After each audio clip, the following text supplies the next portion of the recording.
Hola queridos amigos, nuevamente con ustedes, su doctor Maximiliano, amigo que trabajaba en los Andes, la Amazonía, en la costa de Ecuador, y que hoy día les va a hablar acerca de cómo en Ecuador estamos viviendo esta doble vida, esta vida en la que somos por un lado mortales y otra vida en la que nos vamos volviendo cada día inmortales. Esto se debe fundamentalmente a las redes sociales, a la internet, que permite que vivamos en el ciberespacio por tiempo indefinido. Y allí guardemos nuestras memorias, nuestras fotos, nuestros recuerdos y todo lo que hemos vivido, de tal manera que somos dos seres humanos. Un ser humano es este que ustedes están viendo por aquí, que es un ser humano que se comunica con ustedes a través del ciberespacio y que en este momento, en el momento que estoy hablando con ustedes, está dejando de ser mortal.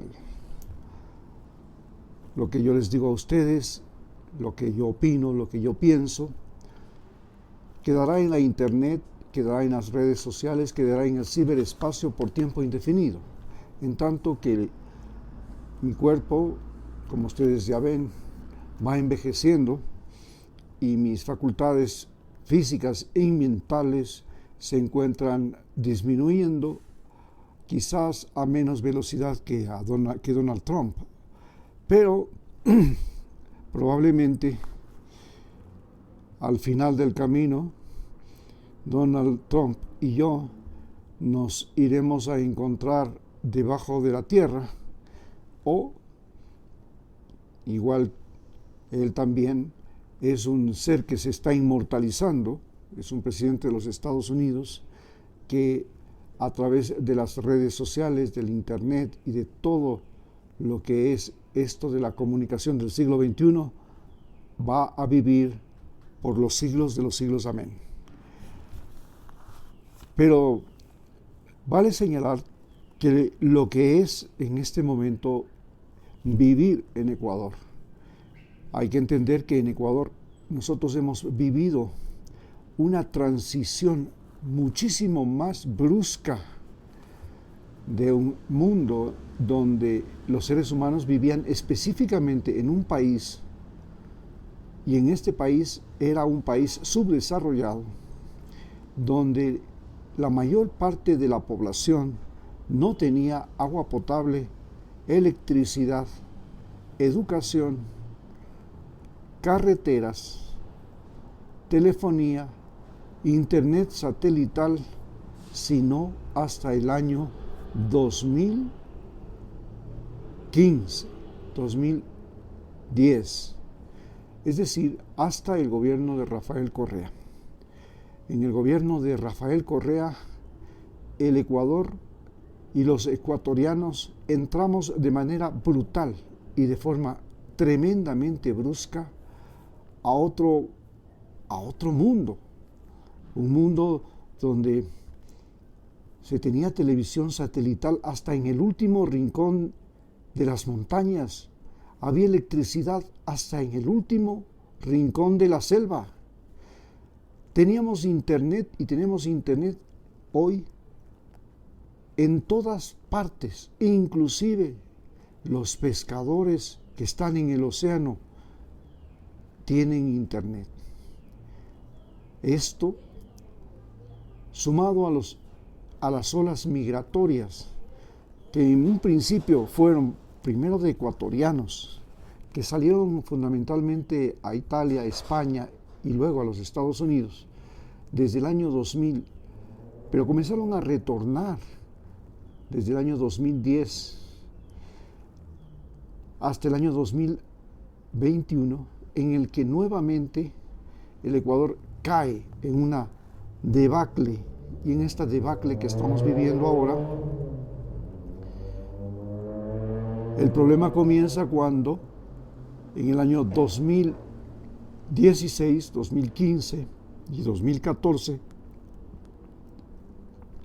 a nivel mundial, después de la gran quiebra inmobiliaria en Europa, en América Latina se produce la caída del precio de las materias primas. A partir del 2014, época en la que muere el comandante Chávez en Venezuela, Ecuador y todos los países latinoamericanos enfrentamos la caída del precio de las materias primas, y esto se debía a que la gran quiebra inmobiliaria que afectó a Europa y Estados Unidos redujo la capacidad adquisitiva de la población de esos países. Entonces, dejaron de comprar materias primas,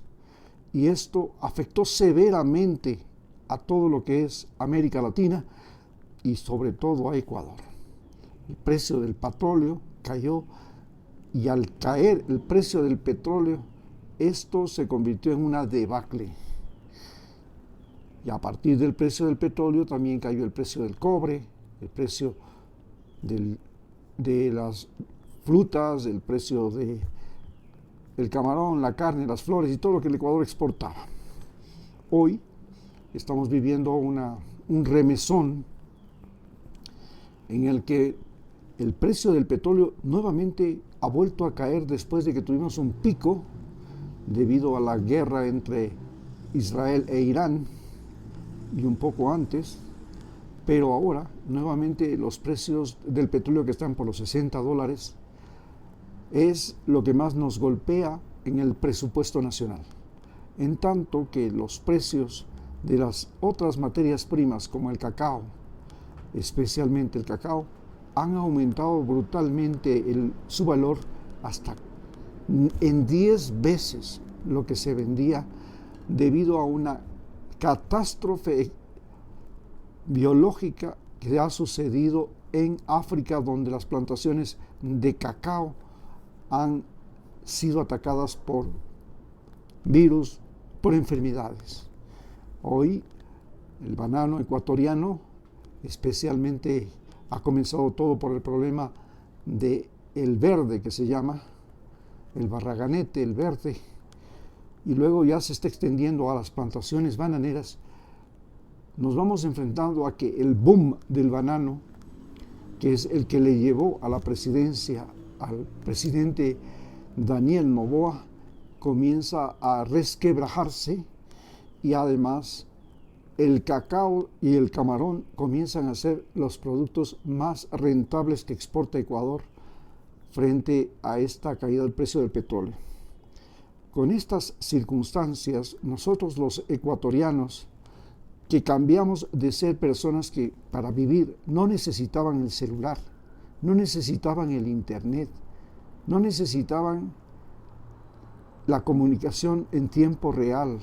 no necesitaban estar pendientes de la televisión, de Netflix, del celular, de las comunicaciones, de las redes sociales. Hoy dejamos de ser esos seres humanos que podían vivir sin preocuparse cuando no tenían eso. Hoy vivimos con la preocupación constante de que si no estamos relacionados, si no vemos lo último que hay en las noticias, si no estamos al día en el pago del internet, si se produce un colapso eléctrico como el que se produjo a finales del año pasado, y se repitiese eso este año, realmente la catástrofe que vivió Ecuador cuando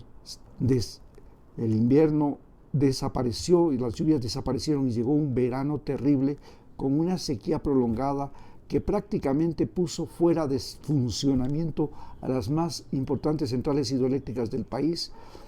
nos convirtió a los seres humanos ecuatorianos nuevamente en esos seres humanos que existían antes del siglo XXI, y estábamos realmente desadaptados a la realidad. Vivimos una crisis profunda, y esta crisis profunda se convirtió en violencia, narcotráfico y elecciones corruptas, donde el actual presidente logró